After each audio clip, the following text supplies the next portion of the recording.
How to fix ThinkPhone 25 display black and white.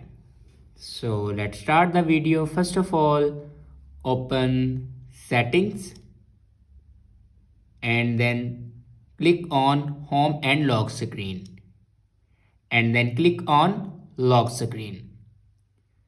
Now here you can see the option sleep mode. If you turn on sleep mode, then turn it off.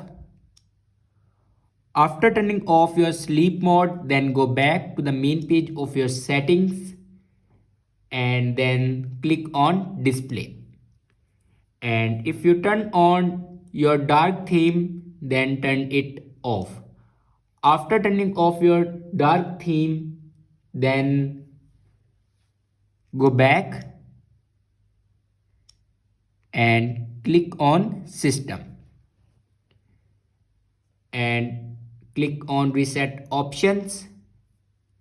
Here you can see the option reset app preferences. Now click on it and then click on reset apps and then click on erase all data factory reset. Now click on it and then click on erase all data. After doing these steps, your problem will be fixed. I hope this video is helpful for you. Thanks for watching.